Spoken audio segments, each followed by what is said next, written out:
Alexa, stop. So here we are live. This is Edward Kranz, the Honey Badger binder of BOOKFORGE, and it's becoming very commonplace. It's just me here today. Neither apprentice made it in, and my mother, who sometimes comes to help, is also under the weather, quite literally. We've been having really bad weather. Maybe you have too, and yeah, so it's kind of keeping her down. So it is just me, so I'm not going to guarantee this is going to be horribly exciting. We've got 3 cameras set up. We got the main camera right here that I'm talking to. We've got the GoPro over here for as long as it lasts. I occasionally have some issues with it, so it may, the battery goes out, that kind of stuff. And then we have the overhead, so you can see my thinning hair and whatever it is I'm going to be working on. So we got some fun stuff. We're working on a design binding for the Hobbit. It's a first edition, 13th impression. The client wanted us to rebind it. We offered to do some fun stuff to it, so we dismantled the book, cleaned the spine, resewed it, relined it, all that good stuff.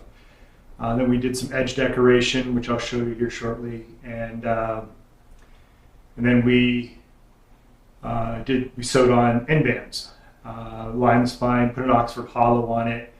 The binding itself is going to be a full vellum binding, and if you go down into the history of posts, you'll see a couple posts about that, and I think the last one was where we laminated it. We're going to have a nice video.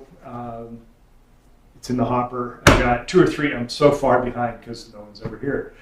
I've got a couple tools of the week coming up. They've been videoed. They just need to be edited. Actually, one's been edited. It just needs the voiceover done.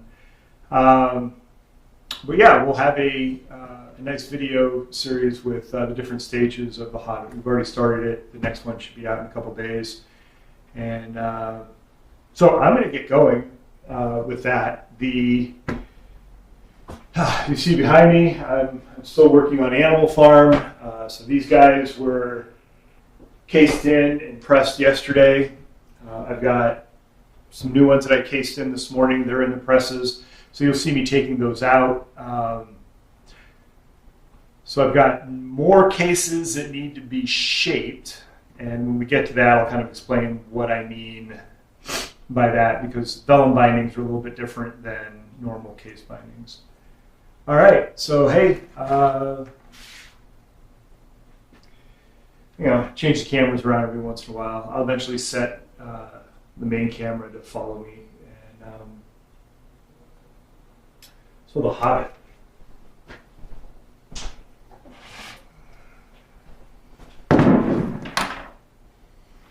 Actually, I'm going to leave that one on because it's closer.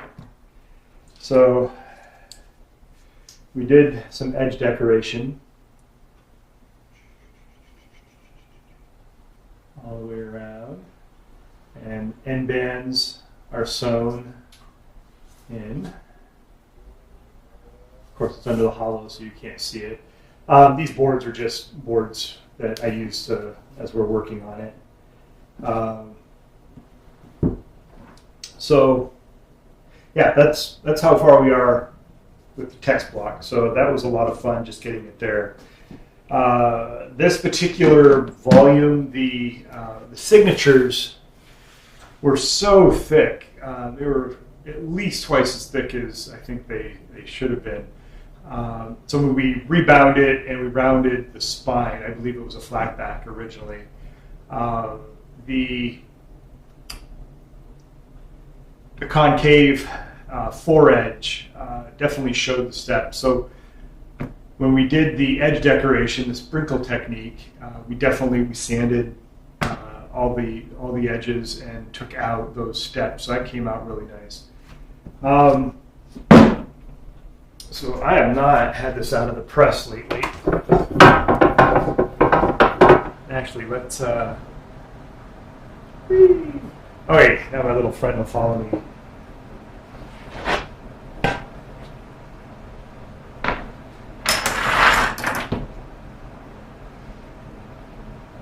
See what kind of damage we did.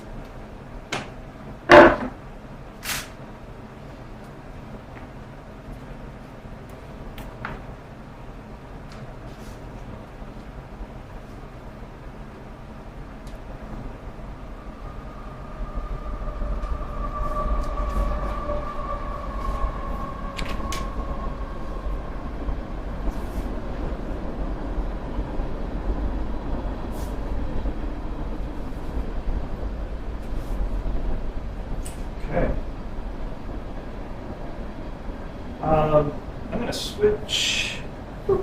There we go.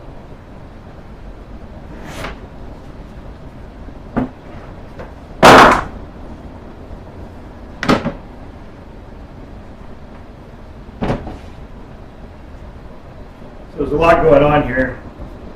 We've got the grooves in the vellum. We had some minor delamination of the vellum in the artwork here in this one groove. I don't think it'll be too much of a detractor. We'll keep moving forward on this. So not perfectly square, which kind of worries me. But let's do a couple things here.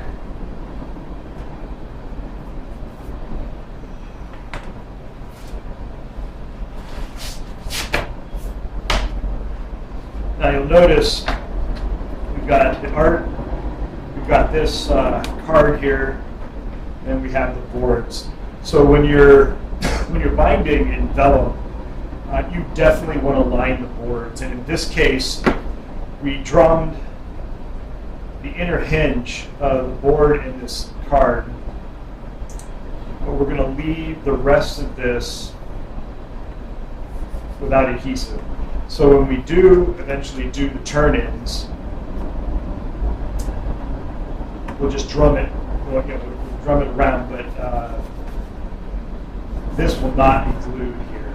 The vellum and the artwork will be adhered to the card, and then we'll drum the turn-ins around so this remains open. The reason that we do that, vellum is hydroscopic, and it will react to just the moisture in the atmosphere. So as your humidity levels change, it's going to push and pull on this card, but not the boards as much. So we line it and we do this particular technique to avoid having your boards work.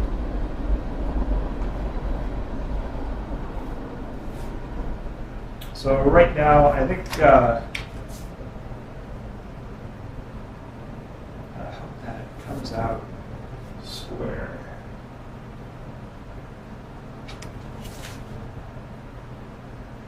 A little bit crooked. All right.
Well, I hope you can see what I've done.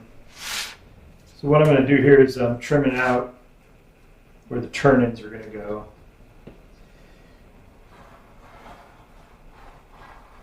So I don't have all this excess material. So the irony of this happening today is my apprentice had been working on this project with me, and she was out sick yesterday, and she didn't want me to work on this. And she wanted me to wait. I said, well, I can't wait. So I don't know if you're going to be in tomorrow or not, and you'll feel better, and I hope you do. But I promised the client that this would be done on Monday, and I would like to keep as close to that promise as possible. But I waited a day, and I thought, hey, this would be a great thing to have on the live session. And I was kind of hoping that my apprentice would be here. And she was not able to make it. So I still need to move this forward. I got to get done for the client. So today we are going to, since we've already adhered to the spine and the grooves, we're going to adhere the vellum and the artwork to the flexi card. And we'll put that in the press. We'll get that all worked out.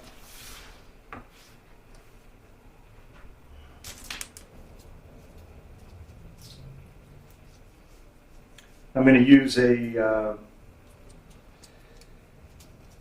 going to use straight paste with this.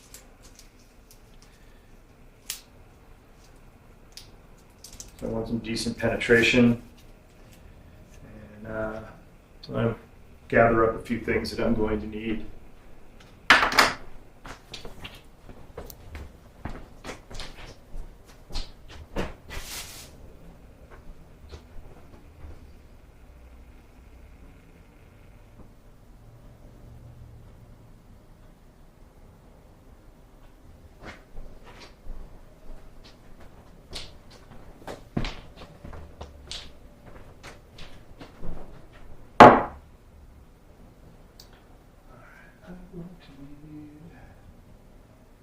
I had a brush here earlier.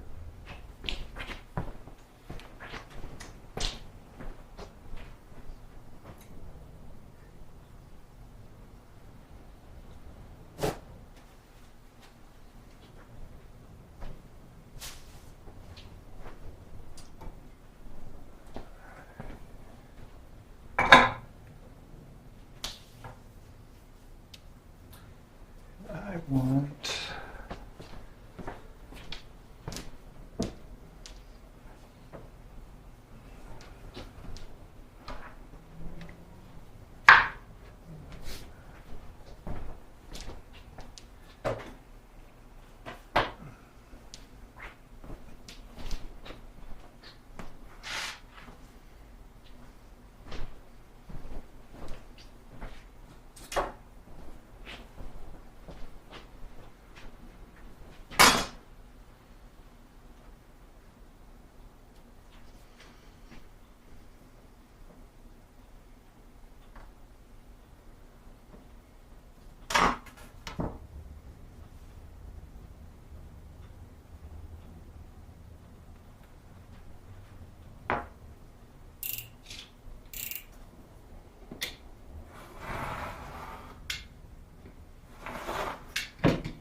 I can hear the neighbor studio right next to us, definitely playing some video games. Here's some carnage. I don't know if you guys can pick up on that.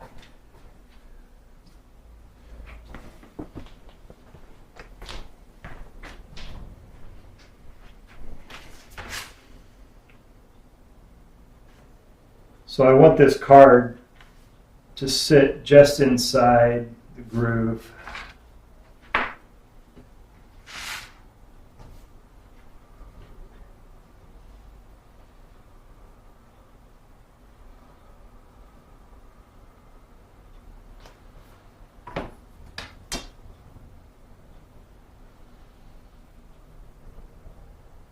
Doesn't have to be exact, but it should be pretty close.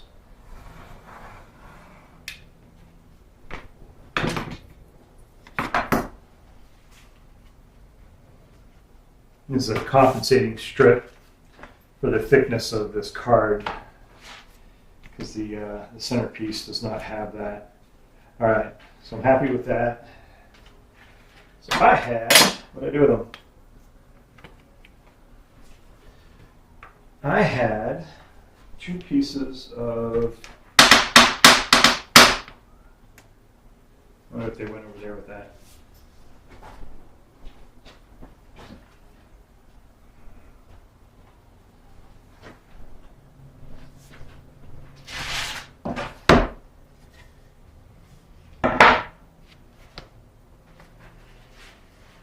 Yes, they did. All right, good. Okay, let's keep this stuff around. Don't need this anymore.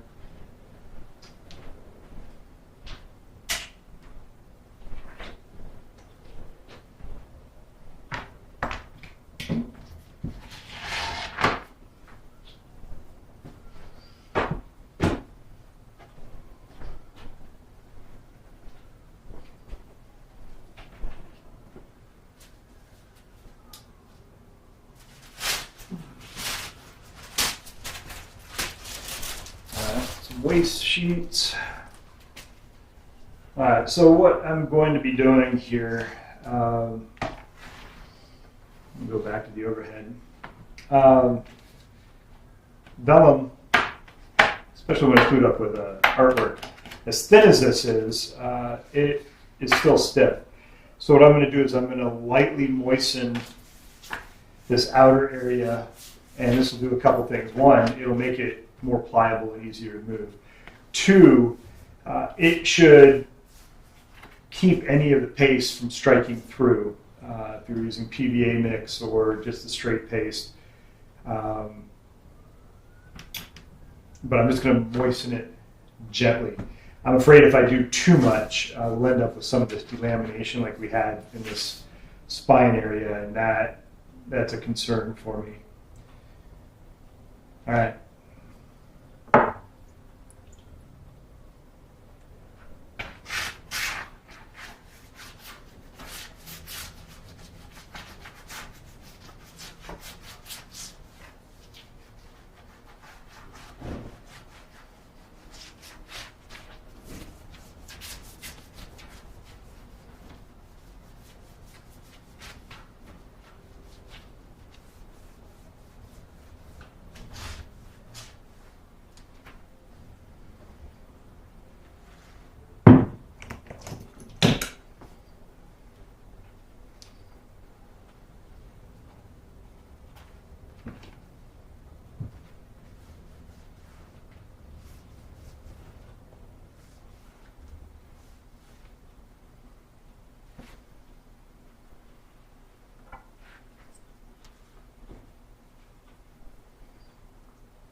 I'd like for this to be a little bit more flexible. I'm going to make sure I get some well inside that gap there.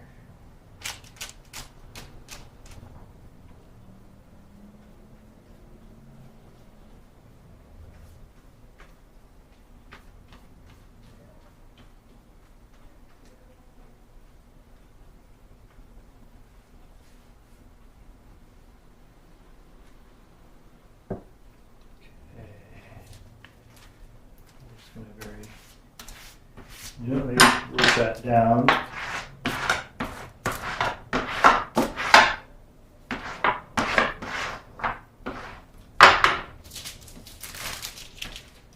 I'm going to quickly do the other side. I want to get this into the press. You want to leave it in the press as long as possible. And I just lost the GoPro. I'm going to spin this around so it's easier for me to see.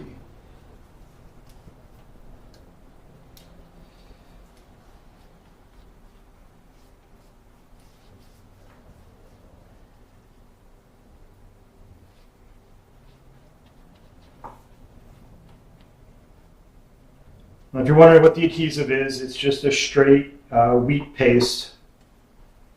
Nothing special.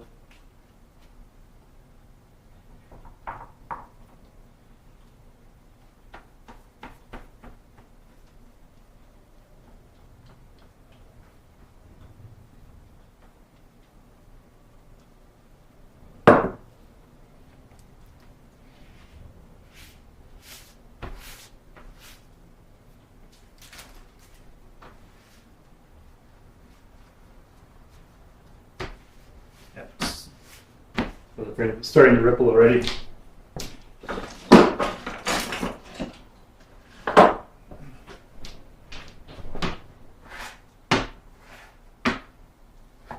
We're going to get this into the press ASAP, get it under weight.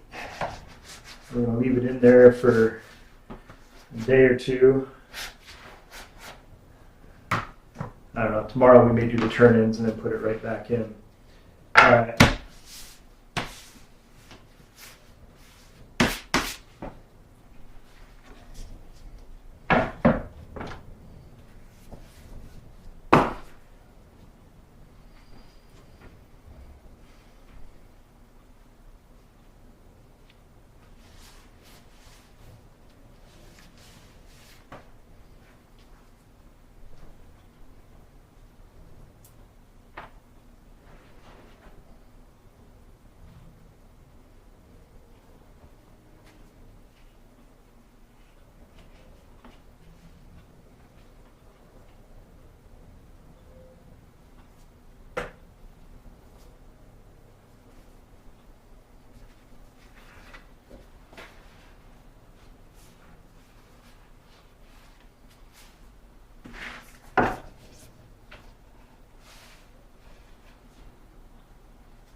So the pressing in Vellum, you want to leave it in there as long as possible. Allows it to stabilize, because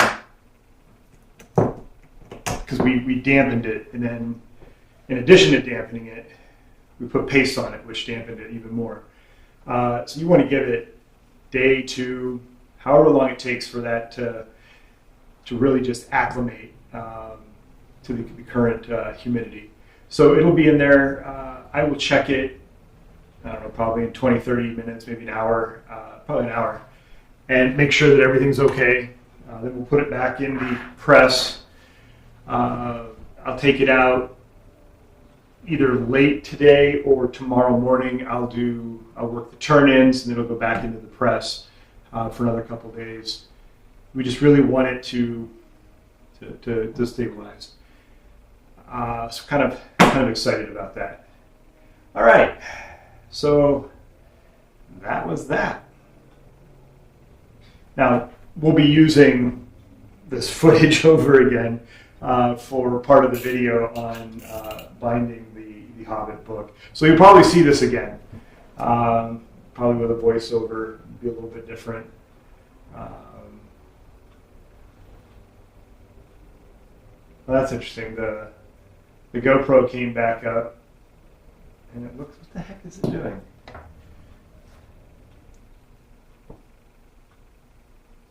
It's like it's playing a video back.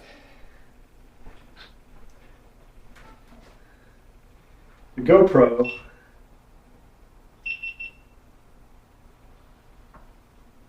that's interesting.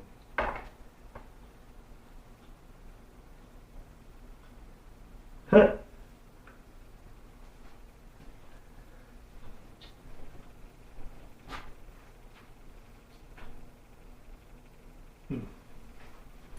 The GoPro is not my friend right now.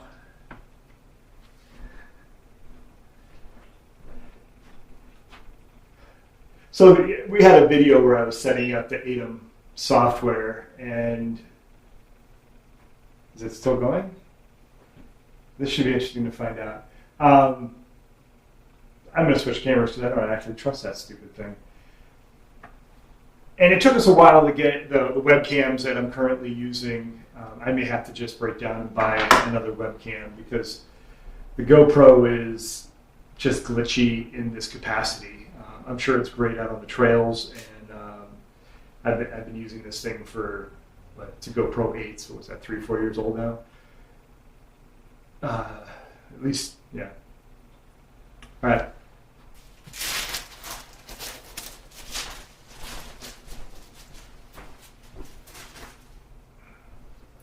So if you have any questions or comments, feel free to put them in the comments. I'm not actively looking at the Patreon page or the Facebook page or whatever, but I will occasionally go over and maybe every 30 minutes or so, I'll go over and take a look at if there's any comments, and I'll try and answer them. If not, I will answer them after the video, the live session has ended. All right.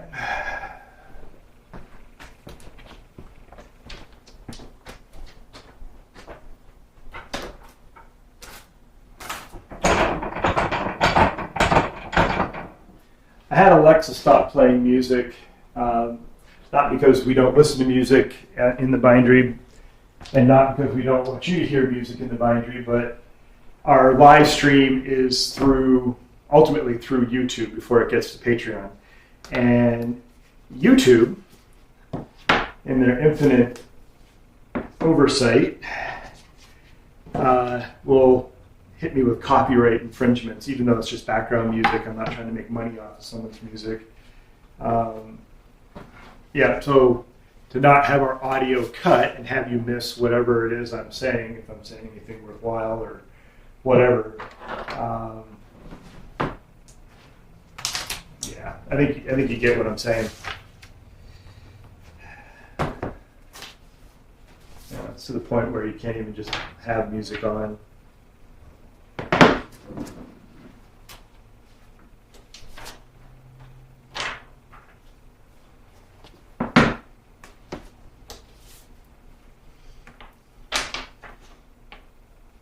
Oh, sorry, switched to the wrong camera. I don't have 4 cameras.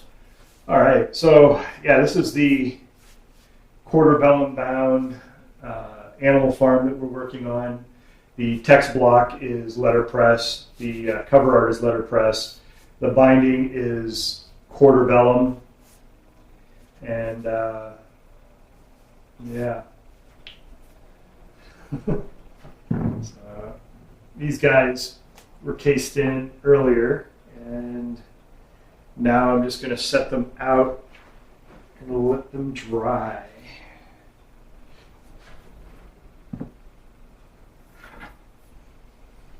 There's different schools of thought on this. Some people leave them in the press for a day or so.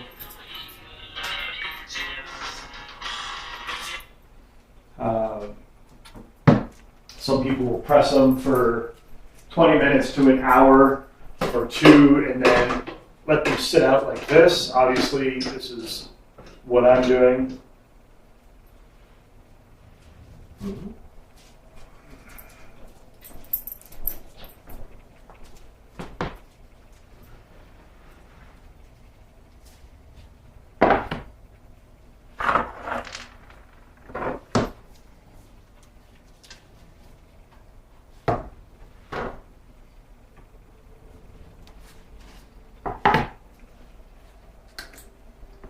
These were cased in this morning. I'm not even sure how I was saying that. I just use a southern drawl or something. Cased in. These were cased in this morning. Out from South Carolina. Yeah, well, maybe not.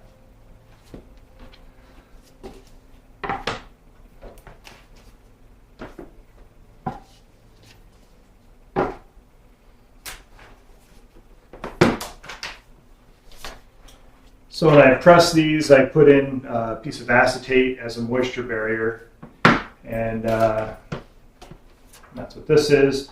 And I put a blotter behind it, help protect the book from press through. I don't want to open these too much. They're cased in with straight paste, wheat paste, so they're not going to be 100% dry.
I'm building a wall, so the GoPro's gonna have problems seeing what's on the desk. And okay, the GoPro's having some issues. Not sure what's going on there. So we're gonna go back to that camera. All right. The weather kind of has me a little funky too. We've had days and days of rain, and it'll be nice and rain, and it messes with my head. I get migraines and other types of headaches. This area is a mess. I eventually plan on cleaning this, but we haven't gotten there yet. And then we just picked up this new hutch, which we're going to use to put books and tools in it, but yeah. All right, so looks like I'm going to be forming some cases. How do you do that, you ask? Why are you forming cases? That doesn't sound like a normal process. Well, let's take a stack over here, see what we got.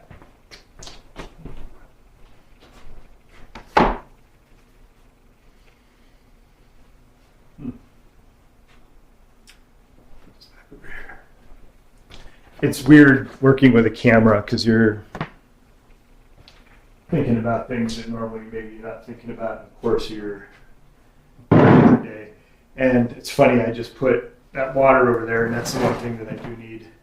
So, when I say forming the case, so this is a vellum case that has the artwork in the spine, but see how stiff that is? It does not want to bend around that book. And if I try and case in a book with it this stiff and in this condition, it's just going to fight me the entire way, and it's going to make a mess. So what I want to do is I want to take that case and I want to have it already formed into what you would normally think of. And it's still a little stiff. It doesn't, but it's a little bit better. And then once the book is in it, the book helps with the geometry and that structure, so it'll help it open and close. So there's the book with the text block in it. So what I do is I preform these books or these cases, so it's a lot easier to work with the case.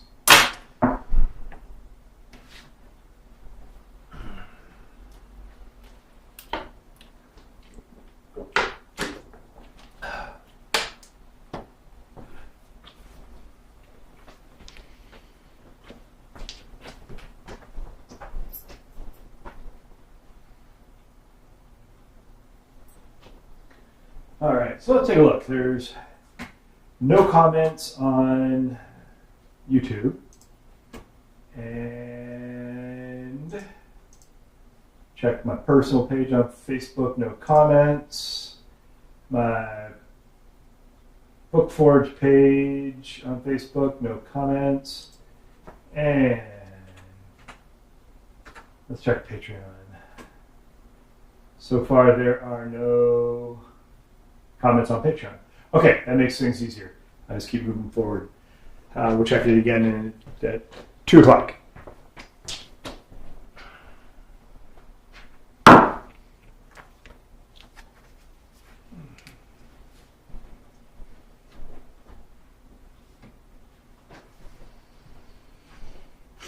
I don't like a cluttered desk. I know some bookbinders, their whole philosophy is, why clean it, because it's just going to get dirty again. And I just can't function. I cannot function in a mess. So I feel like a giant on this camera. Yeah. Okay. I think I need more sleep. Definitely more sleep. Definitely. Sorry, a little rain. All right, so to form this, I need some text blocks.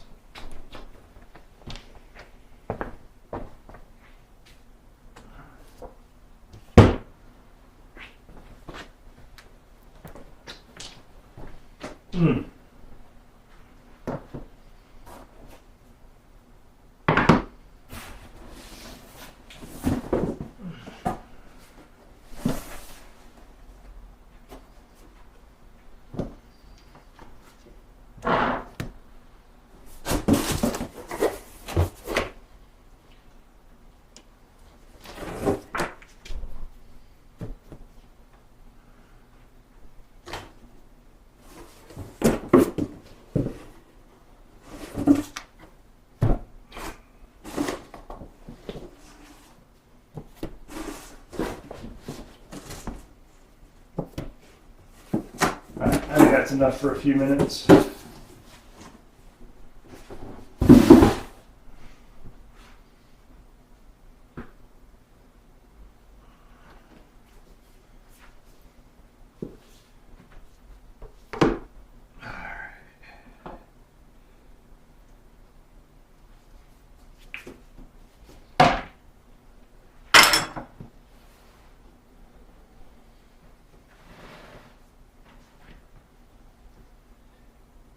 So all I do is I just dampen where it's going to bend. I do the head and the tail. And I do the inside where the turn is. So I want it to be able to move. So let's change that up.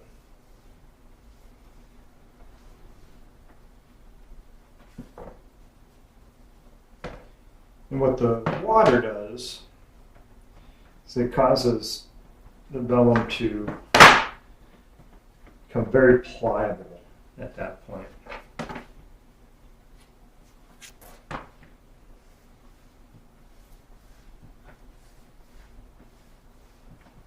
So you'll see here in a minute.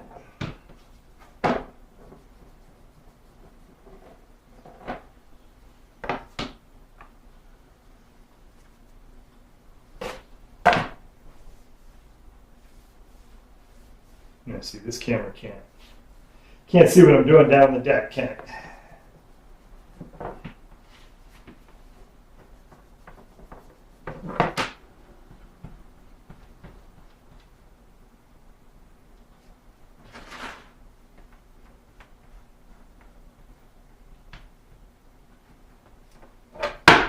So I'll get myself 4 or 5 of these ready to go.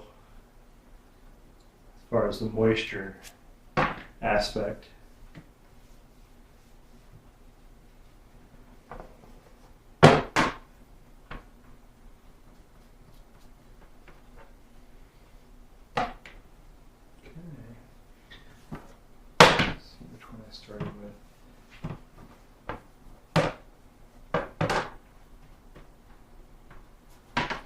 I don't want to get it too wet.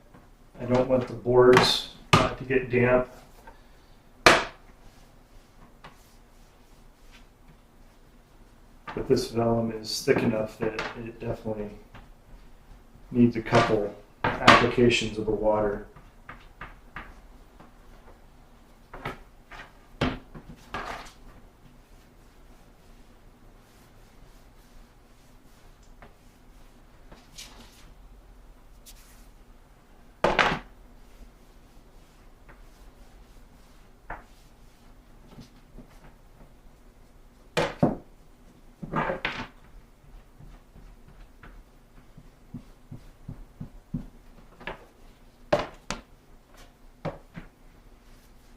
So I've got 5 of them that I've added moisture to.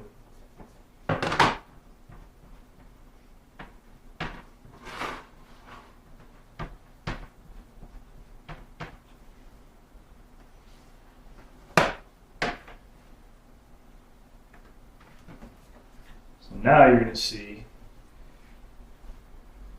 this very nicely comes around. And I just kind of work it.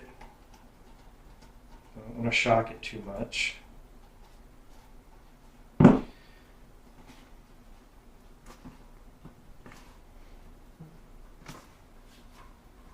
There, it's starting to get into that shape. So once I get it here, take a text block, slam it in. Now at this point, I'm not using adhesive or anything. I'm just using the text block so when I put it in the press, it has something to press up against. So here we go. And I'll explain these boards in a minute.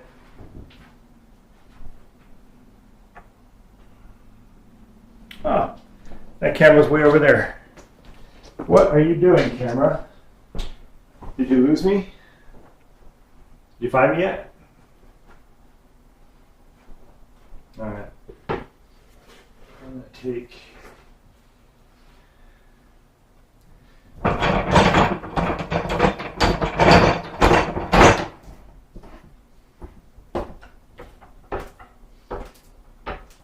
my standing presses can take 5 or 6 books each.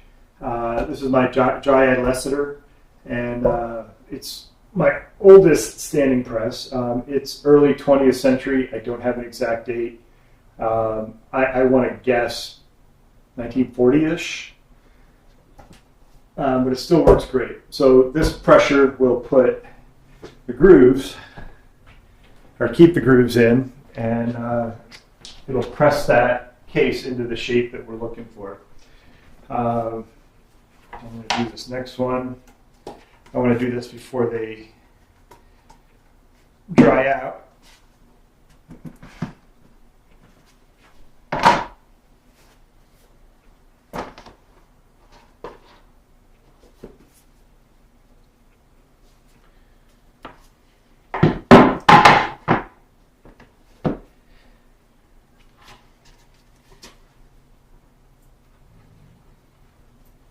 Now, like I said, at this point, there's no adhesive.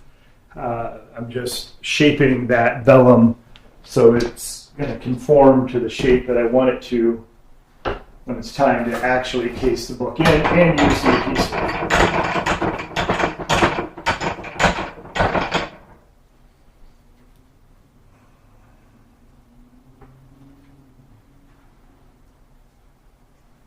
Try to move that one.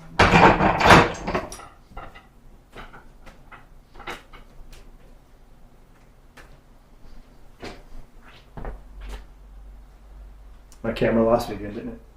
Hey, you. You're supposed to track me. I'm starting to doubt the AI power of that thing. All right, so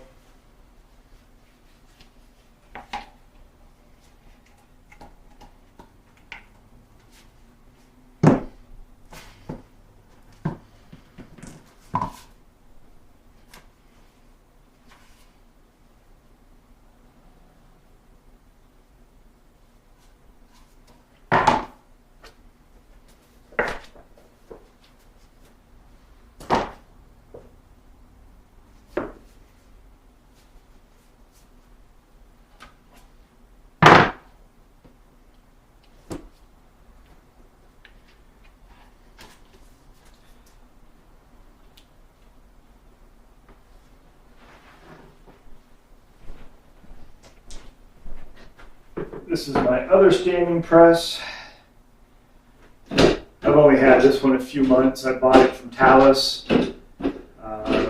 Had some issues with it. Between shipping and the price of the press, it was over $700. And while it works, it does an adequate job. I had some issues with it. I do not believe this thing is worth $700.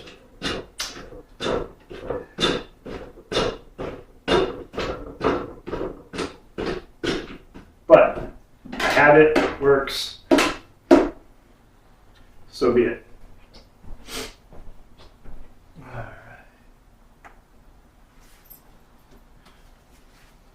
Alright, so this one feels like it's already drying out a bit, so I'm just going to give it a little bit more. Taking too long, talking a little too much. Let's see where this one sits.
When I return to the bench, remind me to tell you about these boards and why they look the way they do.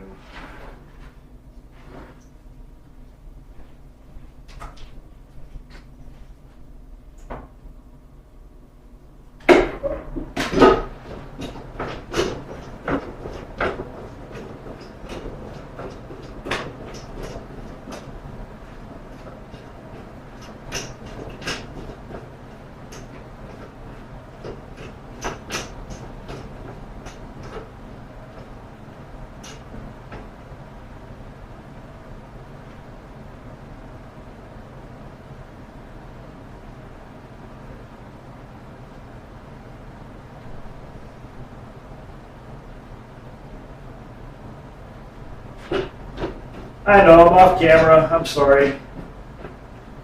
I forgot to switch it before I walked away from the bench. But that's the overhead view of the bench when I'm not at it. Woohoo! Oh, I'm going to switch back over to the GoPro before the battery dies. We're at 45%, as you can see on the screen. So why it broadcasts that, I don't know. I'd prefer if it didn't.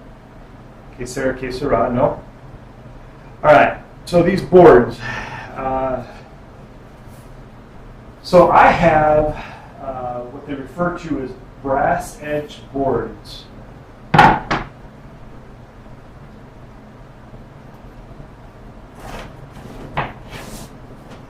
Which are commonly used in bookbinding. And much like the name says, they've got these brass edges and they're raised. Let's see if I can get a good angle there. And they are to help put grooves, French grooves if you will, into the book. And when I say French groove, I'm referring to this groove that goes right along here between the board and the spine.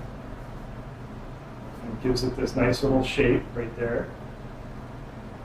And but I find, especially with material that you're going to wet and press like vellum, and as thin as it is. Now, vellum is incredibly durable. It's a beautiful material, but I feel that the cutting edge of these brass boards, even though they're blunt, I think it's just too sharp. So, what we end up doing is I take a board and I take a, I wonder if I've got one here handy.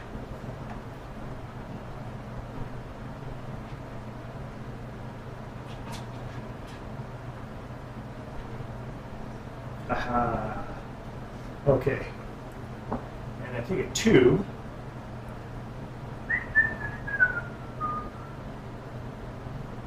Now this is a, it's either a fuel tube or it's a wire tube for remote control airplanes. They're incredibly dense. And I take that tube, and literally this is just painter's tape, and I tape it to the edge of my board, and I create this rounded, blunt edge.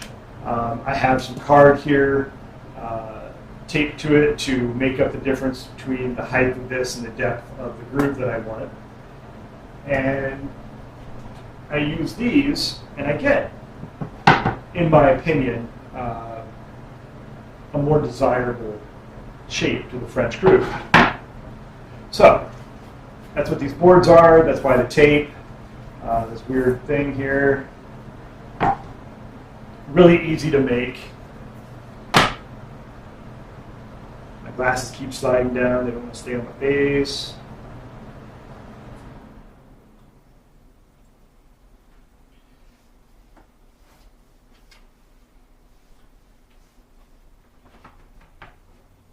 Now, could I just force the vellum into shape without moistening it? Am I allowed to say the word moisten? Is that one of the banned words? Could I just force it into shape? Sure. I feel this is better for the material. I think we end up with a much cleaner shape.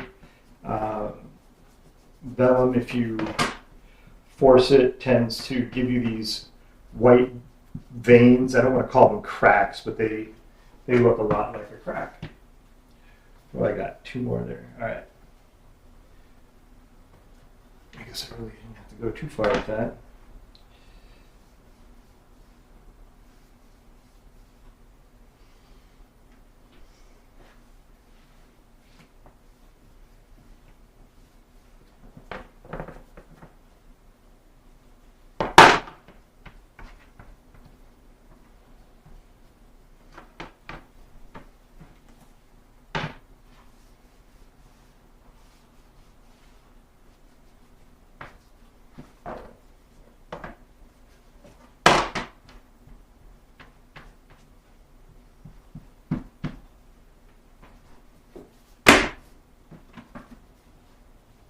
See, this one here, that's the thing with vellum, is even if you get pieces from the same hide, the thickness and the toughness of the hide varies.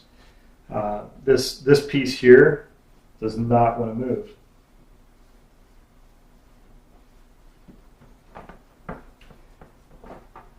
But watch, this other one, bet you it's going to fold right in half. Watch this. See, it almost wants to do it without any pressure. It just goes right in half. Thinner piece. Less tough. I check the spine, I check the book to make sure I case it in top is top, front's front, that kind of thing. And it's just practice. Like right now, it doesn't matter what orientation it is. All I'm using is the text block so I don't crush the case. So let's do that. That way I walk away from the desk. You still got to do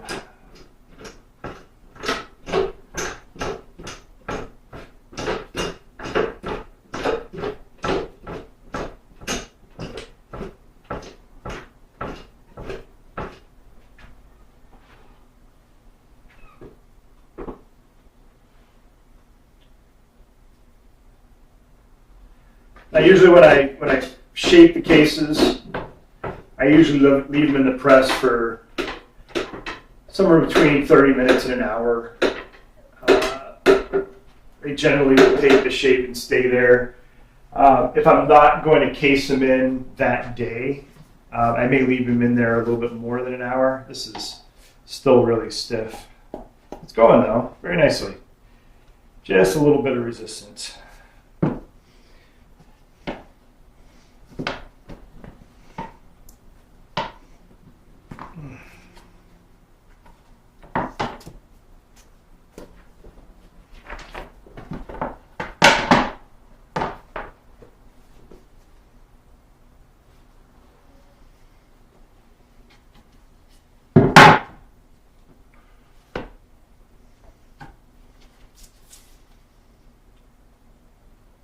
Now we have ordered another case from a gentleman, or not another case, another press from a gentleman in Mexico. Alan, his last name starts with a T. I'll look it up and post it later. So he should be finishing that press and shipping it weeks ago. But he got COVID and the flu and this, that, and the other thing. And yeah. So I don't know when I'm going to see it. He told me 15 days. It's been a month and a week already.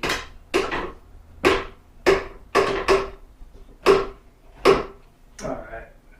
There. So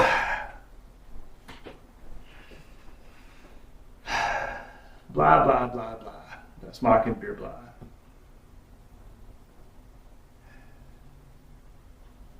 I've got other stuff to do, but I don't know. Let's check and see if there's any comments. That's always fun. That's a neat trick.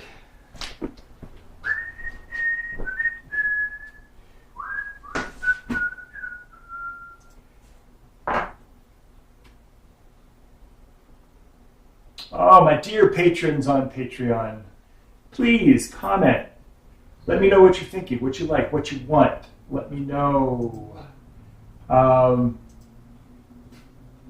you liking the content? Do you want me to change it up? I've been keeping the content very candid, even in the videos that aren't live. And the reason for that is it's really easy to give you a nice, clean tutorial. Das Bookbinding, if you haven't watched him on YouTube, I highly recommend it. But that doesn't really show you the day in and day out what it's actually like being in a bindery. It gives you this illusion that, oh, well, yeah, just make the book and boom, it's done in a couple hours or less. That's not real.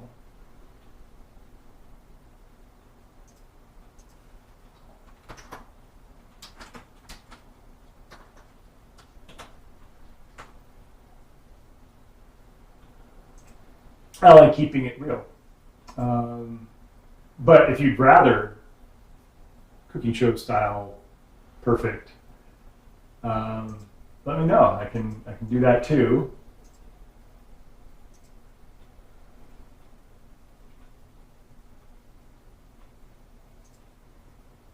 Sorry, I sat down. I have to check all my messages.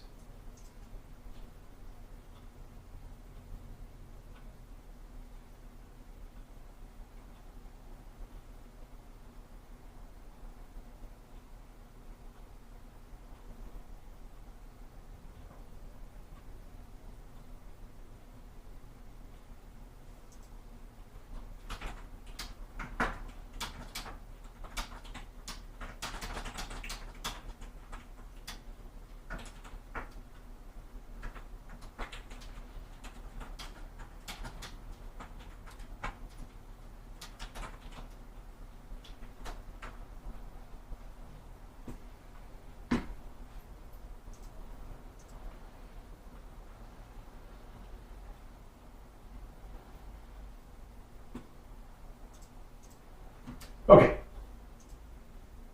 Boom, boom, boom.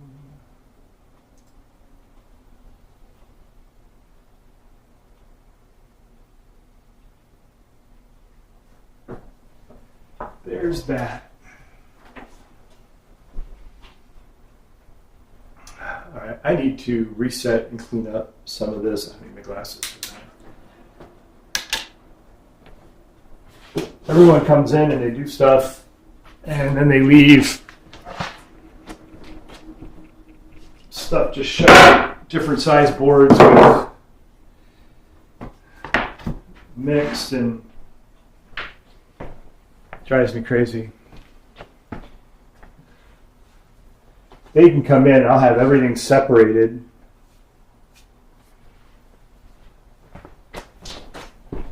And they never leave it that way.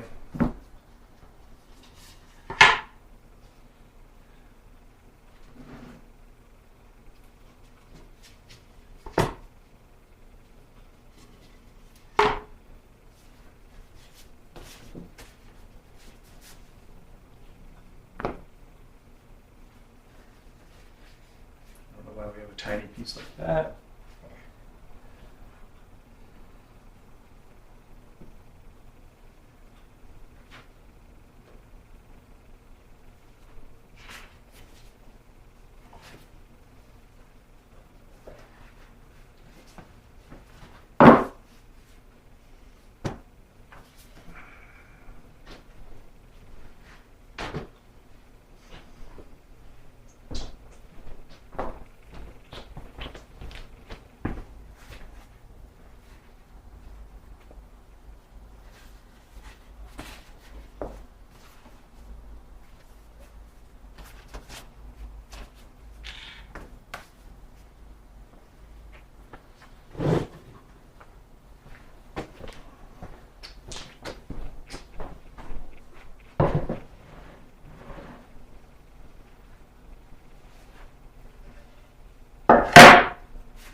So every once in a while I have to do a reset, get everything broken back out into their own piles.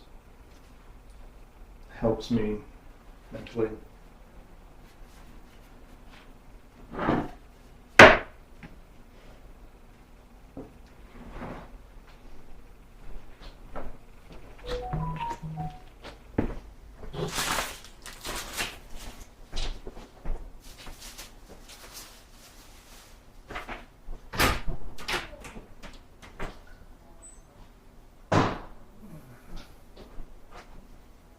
I didn't prep a lunch or anything.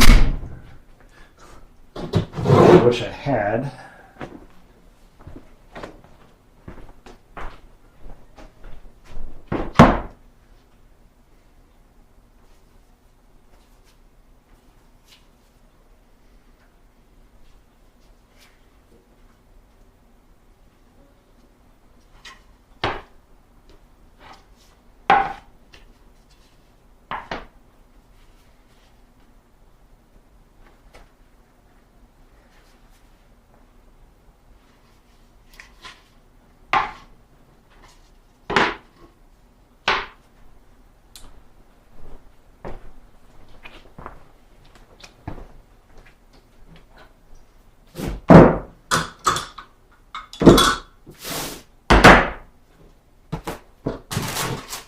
Isn't supposed to be.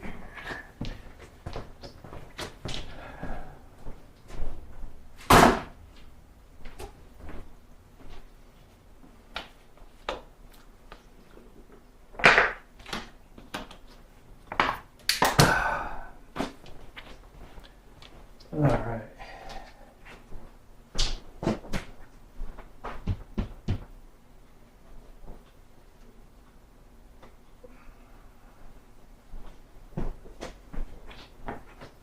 I know, I'm going back and forth a lot, I'm sorry.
That's fine.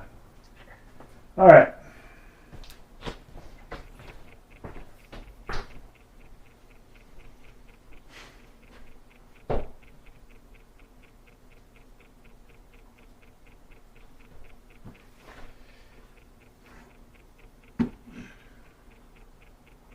So I'm a little frustrated.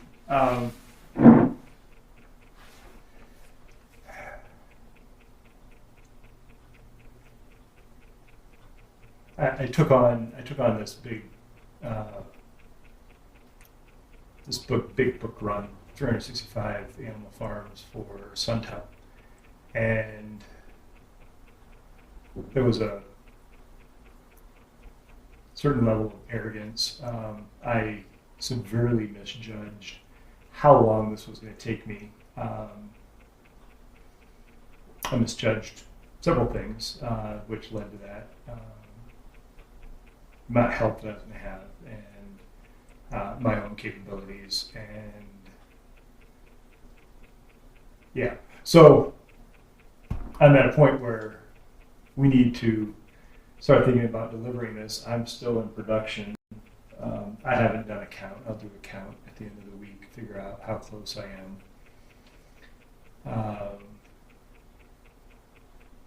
And I honestly don't know if BOOKFORGE is going to be here in June.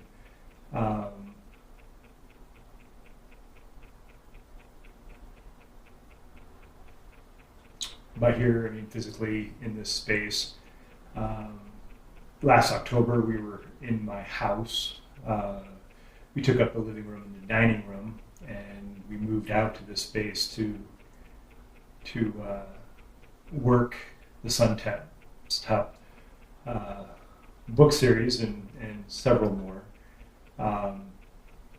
We were supposed to do Schindler's Ark after this one, and if you're not familiar with that, that's the original book's name for Schindler's List.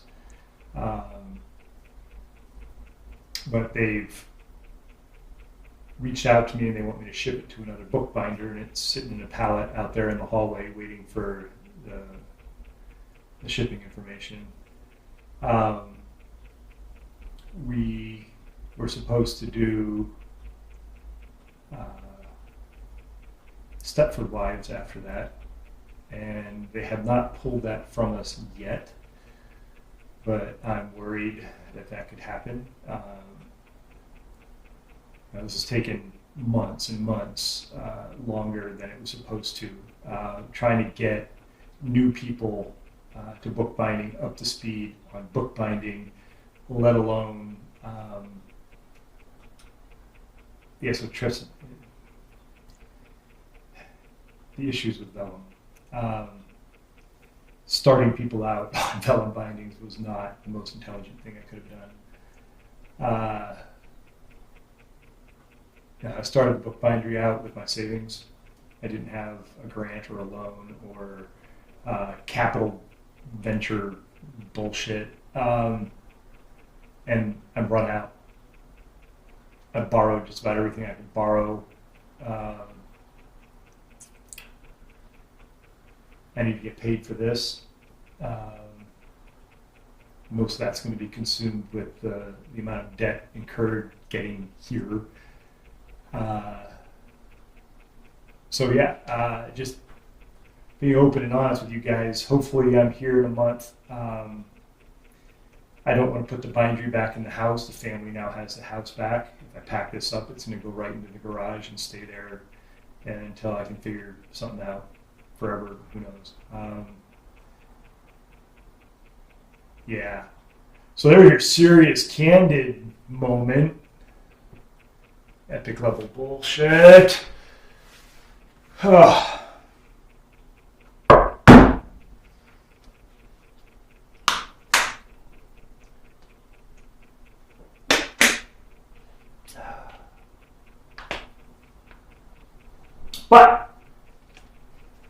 there's no crying in bookbinding. All right.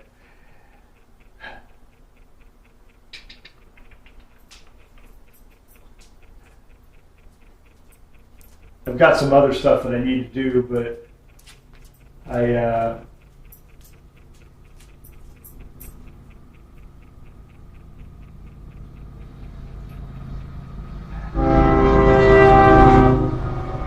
a train.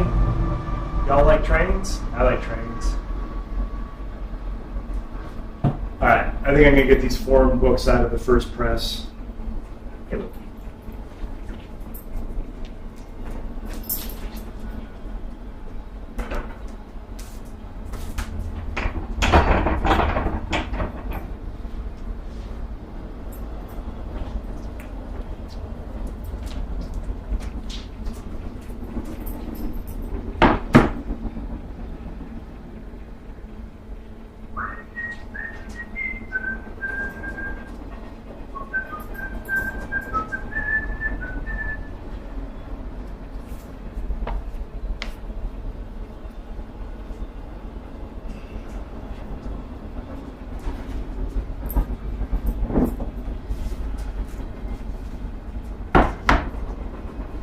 As you can see,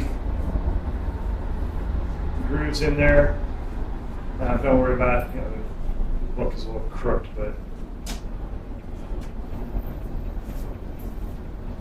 that'll be taken care of as we start casing them in.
So going off of what I was talking about earlier,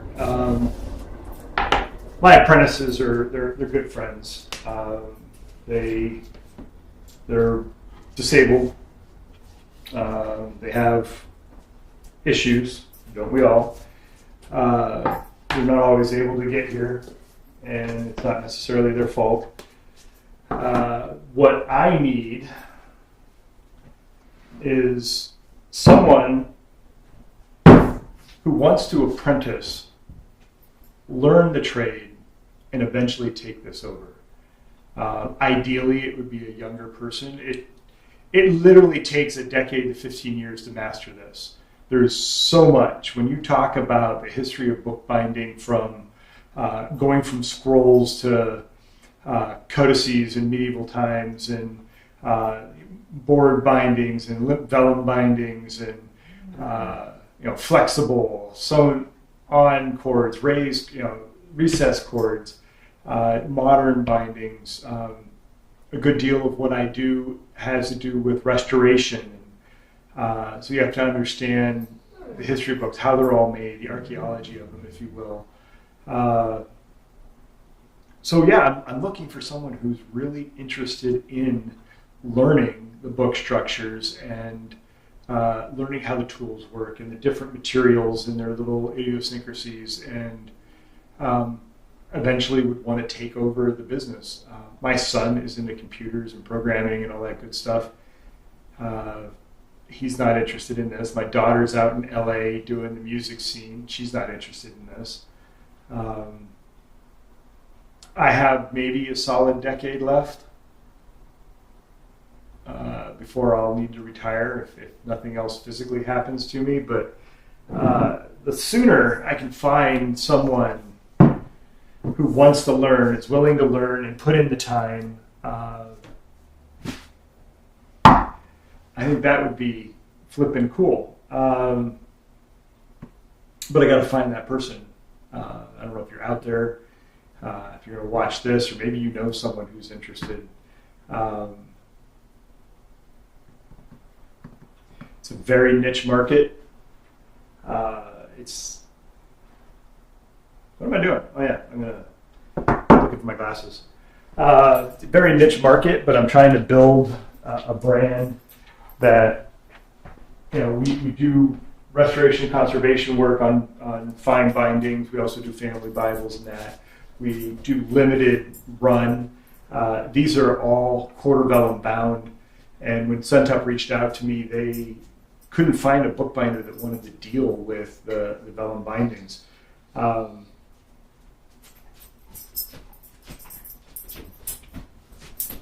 You hear what I'm saying? Hey, if you know someone who's looking for a career, that wants to learn something, I'm talking to you. All right. So we're going to go back to molding some cases. Someone just pinged. Should I check and see? Should I check and see if we got a message? If anyone wants to talk to me? Talk to me. Let's see what we got. No.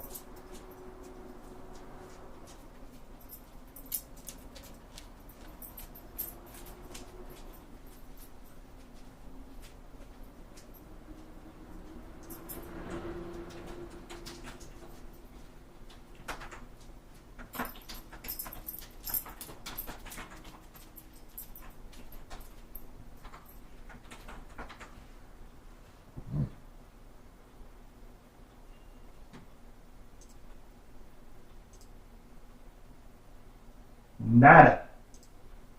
All right, well, maybe later.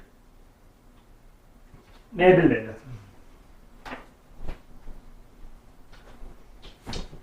Okay.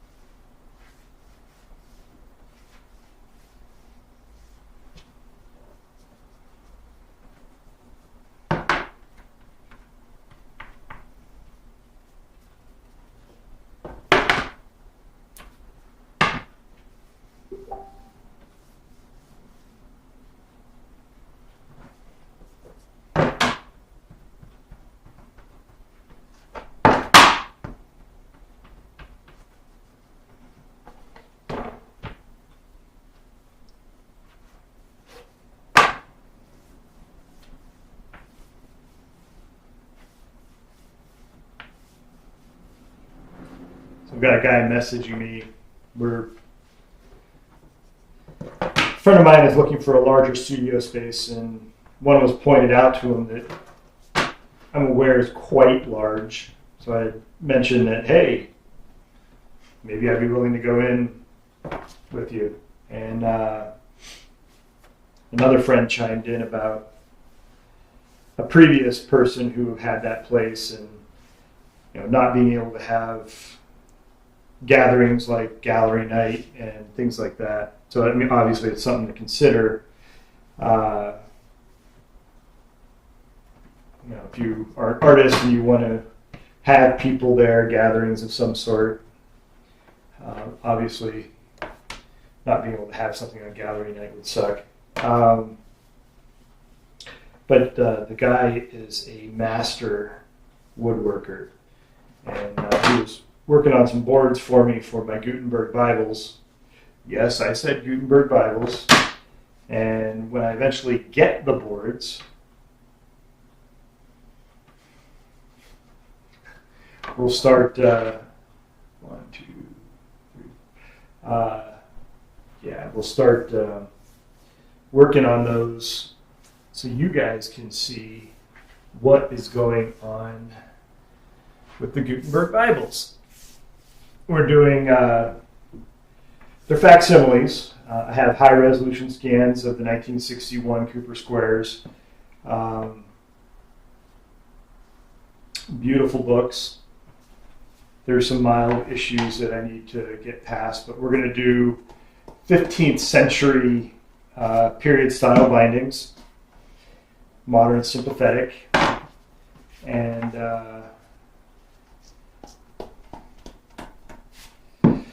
but I need the first set of boards done.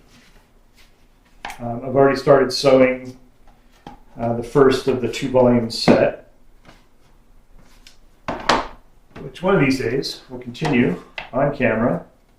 Maybe we'll do that during a live session, because live sessions I've been keeping public. So I'm trying to entice some folks to join. And while I've got a lot of stuff that I keep for my patrons, I figure the live things, let's allow them to exist in the free world. People can see what I'm doing, what I'm offering. I think today's session probably is one of the better live sessions as far as what we're doing. Let's get 2 of these, put them in the other press.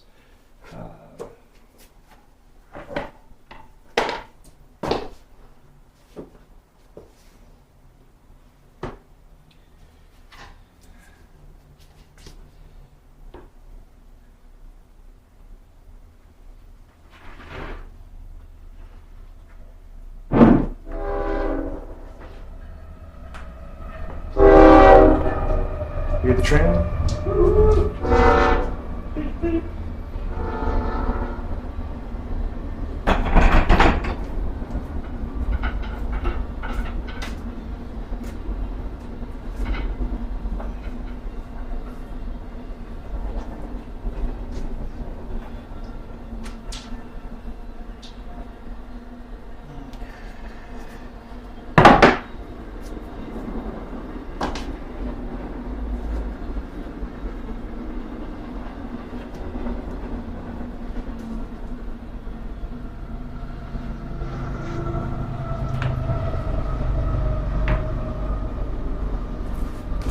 Whoa! Okay, that's not what I expected.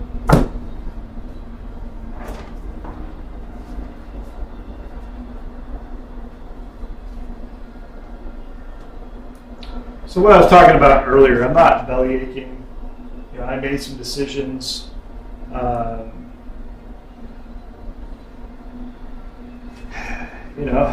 Things either work or they don't, and I'm not blaming anyone. It's not Suntup's fault. It's not my apprentice's fault. These were decisions that I made, and I should have done things a little bit differently. I'm working on making those adjustments. I just don't know if I have financially enough time. And, move these over all as one. to recover before I cannot afford this space anymore. And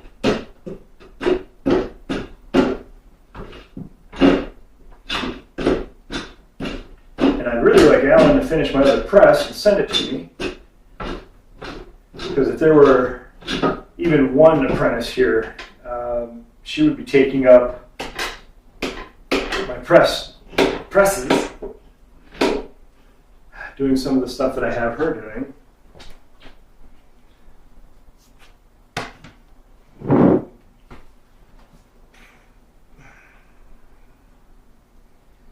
And heaven forbid I had two or all three of them here.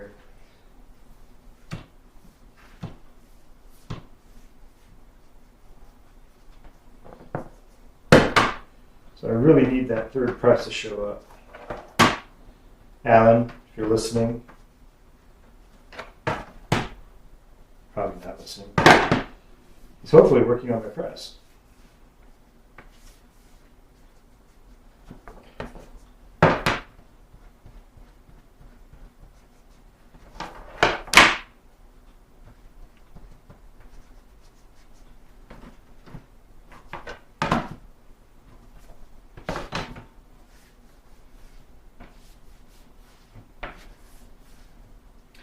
Now I want to take a minute to thank you guys,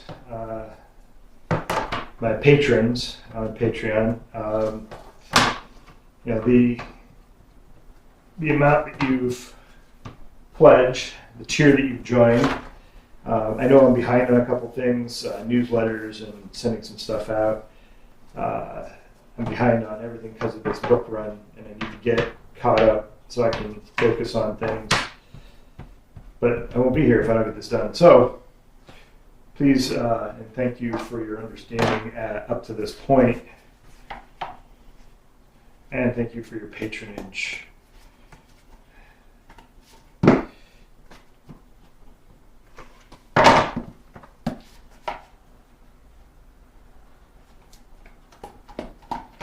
Trying to keep a traditional art alive like this, that there's really not a lot of people in this particular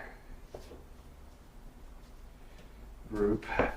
There's bookbinders throughout the world, but the good ones are dying out, at least the old masters. And we're left with some of the new masters. I may have to reset this. Come on, back up.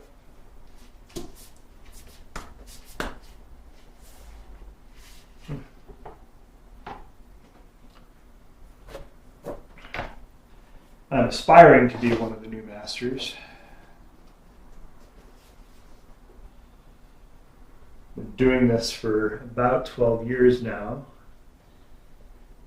Studied under Michael Christman, who studied under Bernard Middleton, and a few other people I can't think of off the top of my head. And we just lost the GoPro battery, so not quite 2 hours, hour and a half. That's all right.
This guy has some hand binding machines that I'd really like to pick up. One is a standing press, a large one of those, I think bigger. One is a standing press, one is another guillotine. When I say guillotine, that's this thing. His is older than this. And then the other thing that he has, and I don't know if the camera will go down to see this, but this baby here is a board shear. And he's got one of these, and again, it's older than mine, or at least as old. All three of them are pretty much museum quality, and he's asking $2,500 for the three. He's down in Lancaster. Well, I'll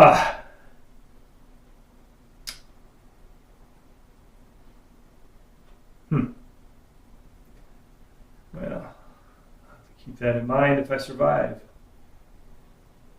So yeah, we have a patron of the arts out there. There's some bookbinding equipment I could acquire for $2,500, and the price of a truck to Lancaster.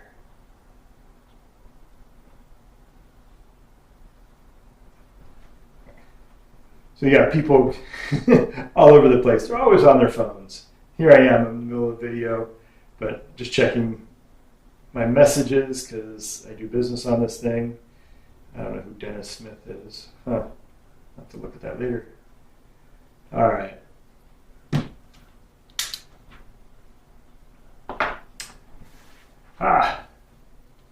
Is it worth putting a battery back in the GoPro? Is that a good angle? Should we be able to switch to that? Let's see. So what makes the GoPro fun? Yeah, let's have this. So this is the GoPro Hero 8. And let's see if we can zoom in a little bit. So yeah, GoPro Hero 8. And this one has a case on it, which I'm going to take off in a moment. But they designed this, instead of having a normal camera mount, you've got this weird side thing. So you have to take the screw out the side, take your tripod off. It's a cheap thing, came with it, it broke. And then you've got these little tabs that you have to push down. So when you take your case off, you can slide this out.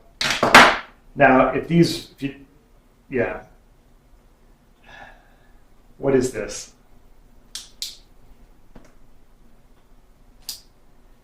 Yeah, I'd really like to know what they were thinking when they designed that. This battery is hot. It's been on for an hour and a half. But luckily my other battery's charged. Pop that in there.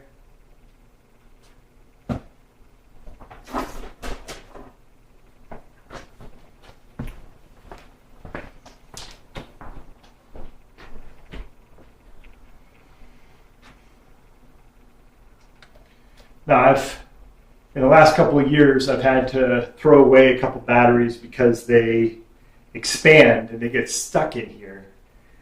I'm not impressed with that.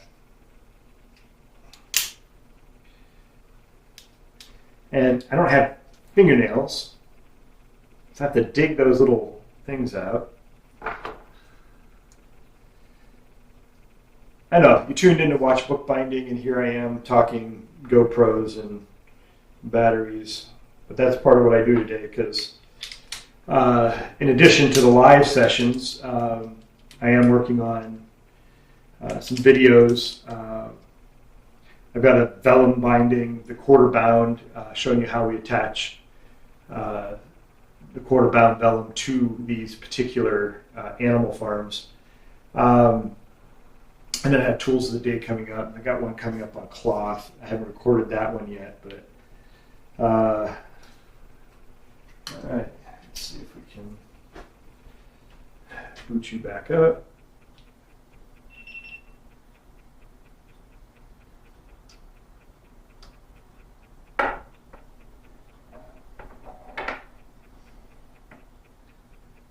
Okay.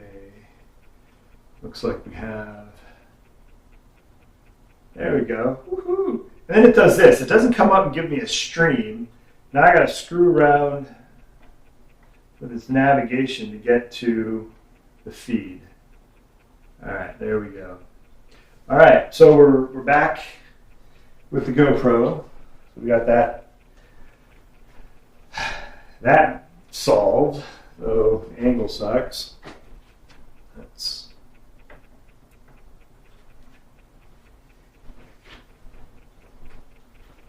There we go. All right.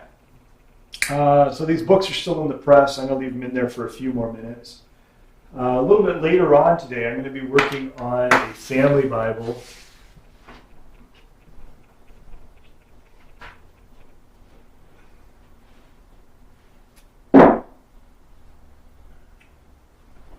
It's a little one.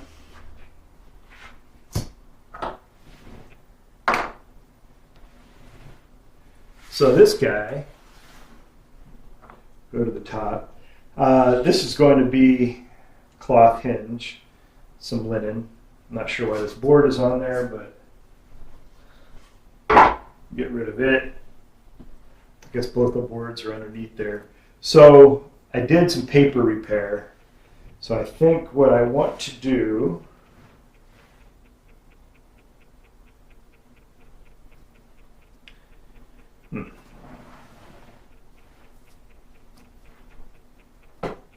I flip this over so it's facing me. Have some boards underneath it to protect the shoulders. Let's get.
Okay, that didn't work.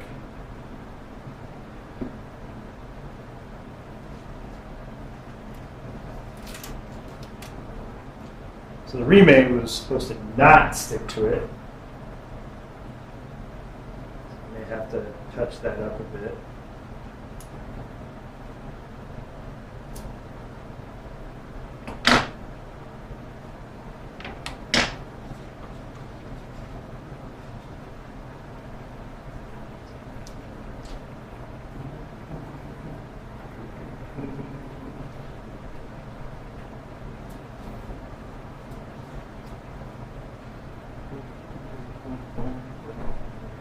Alright, so what you're not seeing, I need a couple things that are not on my table right now.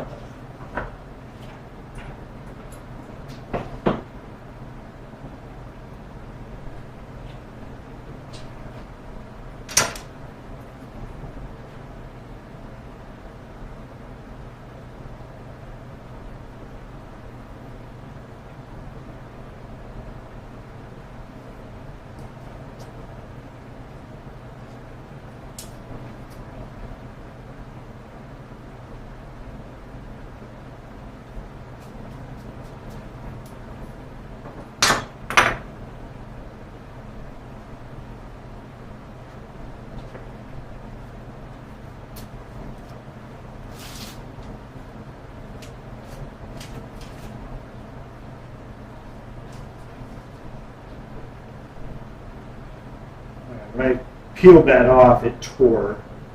So I'm going to take a very thin piece of this hanji, very, very thin,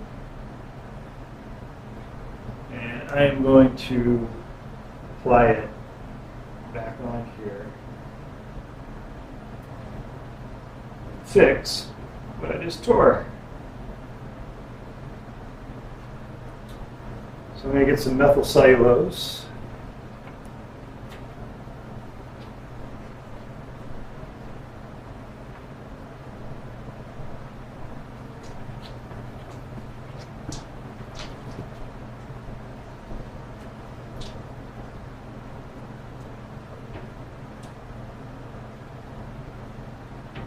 Actually, I think I have a small jar on the table, don't I?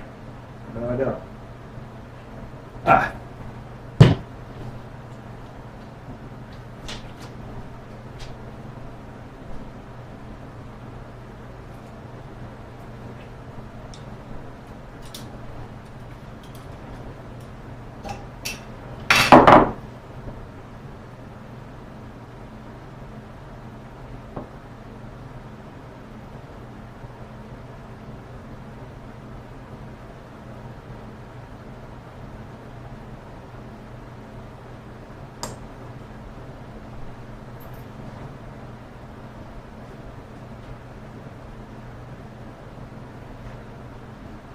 Applied some methyl cellulose to this small piece of hanji.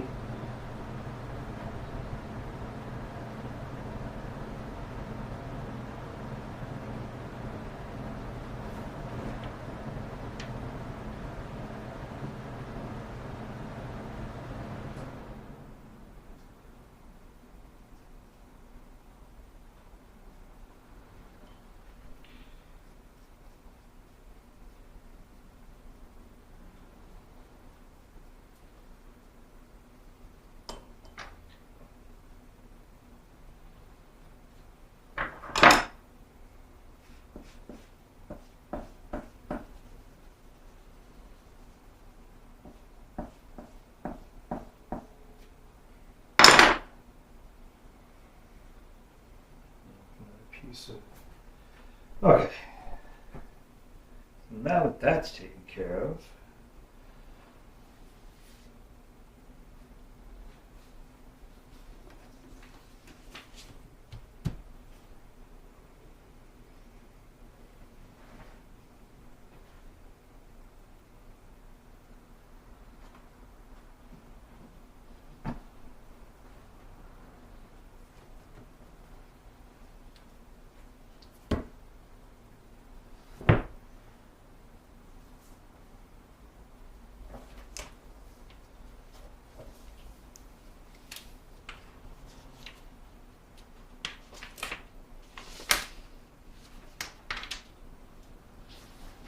okay, so you're getting to see all my embarrassments.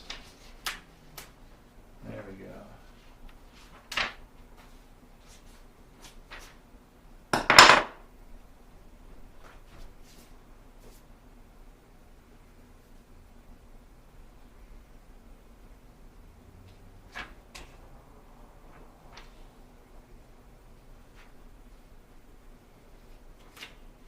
Okay, that's not going to work now.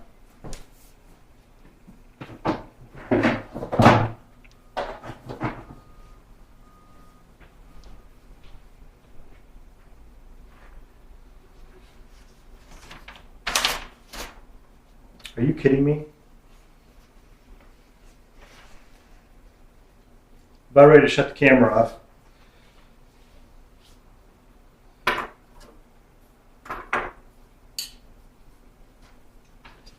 Part of the problem with these really old Bibles is they're so dang brittle.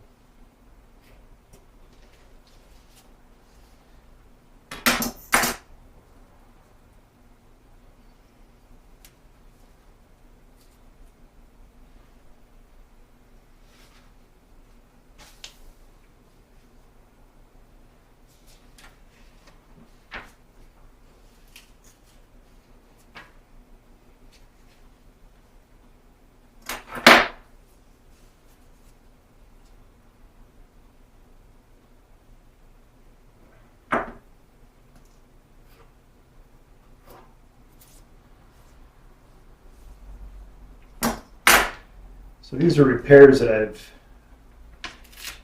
previously done. They needed to dry. All these are little tears that got touched up. Now when I get this Bible back together and deliver it to the family, the Bible's still going to be brittle. The paper is acidic, and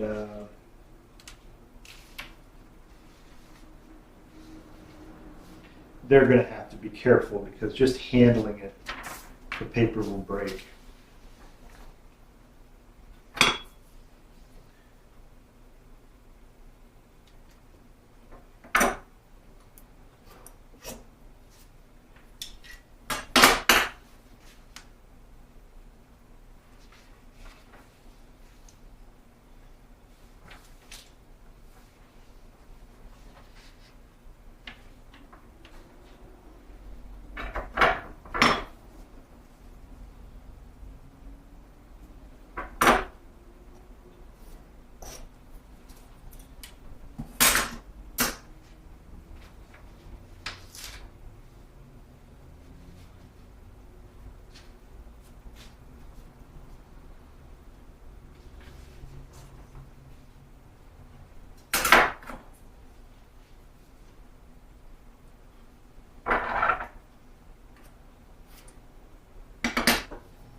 So typically, at any given time, I'll have 4 or 5 books or projects going on at any given time, because you get a project so far, like Animal Farm. We got so many in the press, but I got to let them dry that way. And when I did the paper repairs, to be able to trim the hanji off this way, I have to let them dry completely. So you do the hanji repairs, you let it sit overnight, and then you can do the trimming. So you can take a book so far, and then you let it dry, rest, whatever it needs. So doing bookbinding is a patient job. It's not something wham bam, thank you ma'am. Now you can do that, I guess. I don't really consider that professional. Try and do it all in one sitting, you're going to end up messing something up.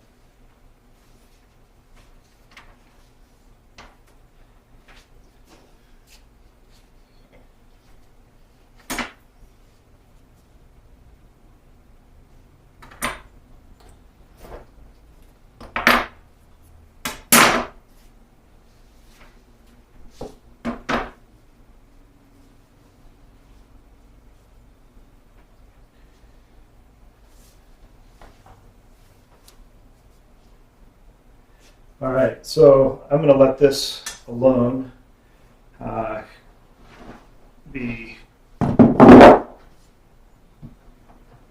That little tab that I repaired needs to dry.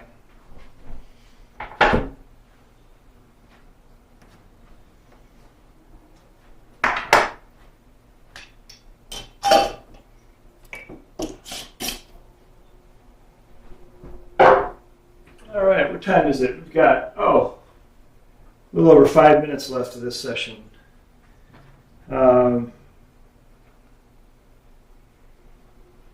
Okay, guys, I'm going to go check and see if there's any messages, comments, suggestions. Love to hear from you. Thoughts, whatever you want to put down there. And I'll get back to you as quick as I can.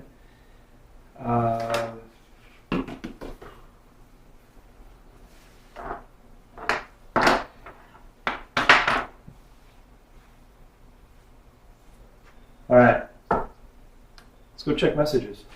And then I think I'm going to sign off for today after that. Why are you not following me? I'm right here. There we go. And I'm going to find some lunch because I did not eat. Let's see.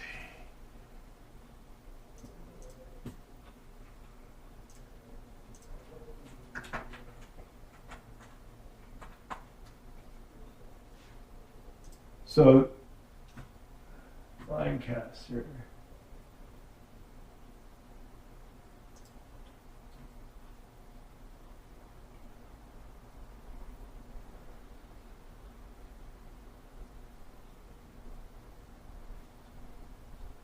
Oh wow, yeah, Lancaster's over by Reading.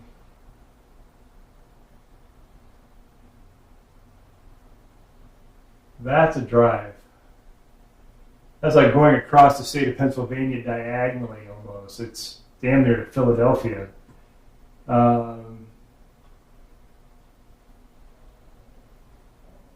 Alexa, how far is it from Erie, Pennsylvania to Lancaster?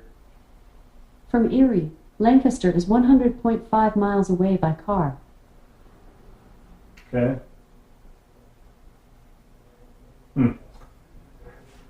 All right, I was just kind of curious about that.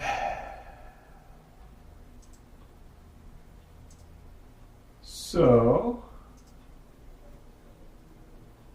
personal page, no comments. BookForge page. These are Facebooks. One like, no comments. And YouTube, no comments. And the Patreon page, no comments. All right, well, that makes that easy enough.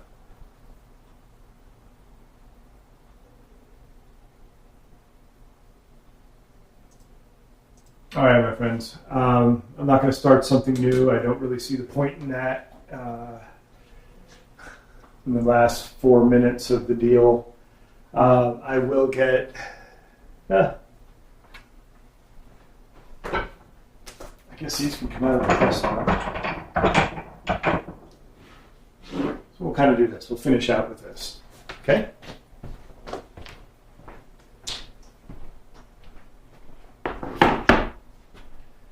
My camera is not following me.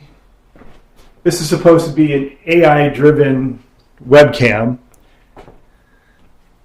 Why is it not tracking? Is it because it's too close? Now you're tracking. There we go. Should we zoom out? There we go. Maybe it was too close. I wouldn't want to get too close to me either. I get it. I get it, man. Camera saying, U-G-L-Y, you ain't got no alibi, you ugly. Yeah, yeah, you ugly. Yeah, I just did that. All right. Boom, boom.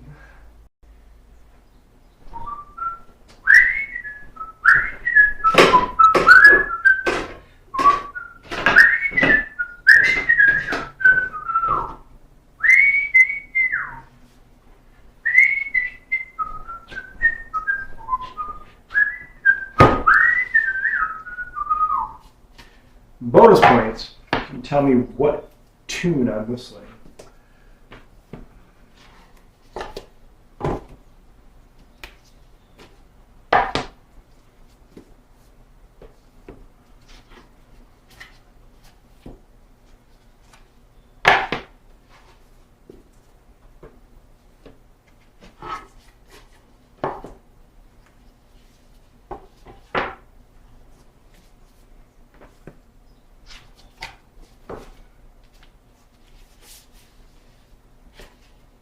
And I have to reset some of these boards, or they've done enough books that they're starting to come undone. All right, let's get this back off the table.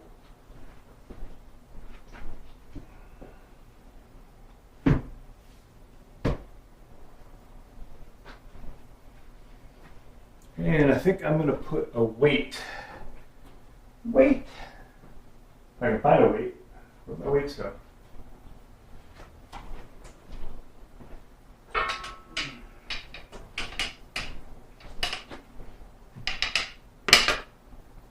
All right. I'm going to do, well, rinse and repeat. I'm going to probably do a few more stacks of those. 4:30, I'm going to go pick up my wife, and I may or may not come back tonight. Who knows? We'll see how I feel. All right. Hey, thank you very much to Deborah Kranz, Honey Badger Binder at BookForge. Thanking you for watching this video this far. You made it. All right. Have a great day. Have a great life. Thank you.